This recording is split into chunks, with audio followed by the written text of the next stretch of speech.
Би эрүүл мэндийн байдлаар ялгарлан гадуур хас хамгаалал холбооны ерөнхийлөгч хөгжлийн бэрхшээлтэй иргэн Баттарж гэдэг хүн байна. Миний 1968 онд Улаанбаатар хотын 1-р дөрх одоо Алтан дэвшгийн хөндий хүн чулууны хонхор гэдэг ингээд зүрхэн талд нь төрсэн унган иргэн байна. Та бүхний одоо ярьж байгаа таван цаг гарын сонслоо. Надад нь юу гэж бодогдож ийн гэхээр одоо энэ даваа талаа даргыг одоо нийслэлийн засаг даргын тамгын газар ажлын албаныхыг төв номын сан суугаад нэг өвдөцийнхээ төвхөн уншиж судлаасаа гэж хүсэж байна.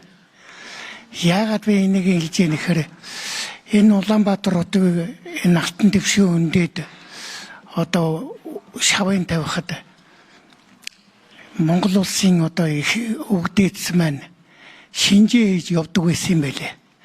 Ингээ Арангаа аймгийн Бацан гэж суманд одоо нэг тунгалаг тамирын хөндөд шинжээ хийгээд тэгээд тэр үе одоо шинжээч ламнар нь юу гэдэг үнсэн ихэр усны их ундрахгүй болох газар юм байна. Энийг одоо өөр газар шинжээ гэдэг ингэж явж байгаад Богдхан уулын ард энийг шинжсэн чинь хэдэн үеэрээ усуух усны ундрахтай ийм Алтан дэвшгийн хөндөй юм байна. Тэгэхээр энэ Улаанбаатар хотын шавыг тавья. Шавыг тавихтаа бас уул хангаа усаа хэрхэн дээдлж шүтэж явж исэн эндээс харагддаг. За нөгөө нэг Арангаа аймгийн тунгалаг тамирын хөндөй шав тавих гэхээр уул ус нь гомдох байх. Тэр уул усын гомдохыг аргадаад бүхэн жингэлтэй гэдэг уул хайрхных нь нэрийг ингээ аргадаж авчиръя гэад одоо би хар ухаанаар ярьж байгаа шүү. Эрдэм номын юугаар ярьж чадахгүй шүү. Тэгээ ингээд ард одоо энэ чингэлтэй хайрхан уулыг ингэж аргадаж ингэж нэрлсэн гэлээ гахаа гэдэг ингэж сахиустай уул гэдэг.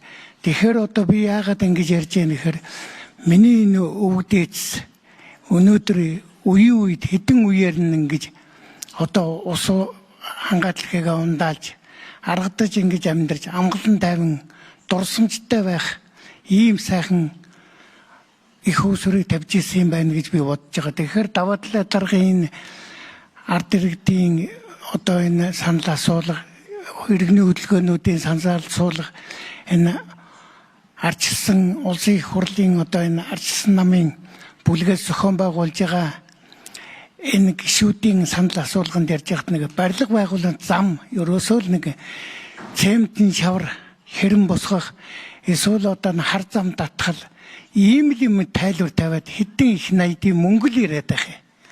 Энд чи одоо нэг мөхлөрүүл орж байгаа юм руу одоо өвдөц юм нь одоо бошиг гэж байдаг.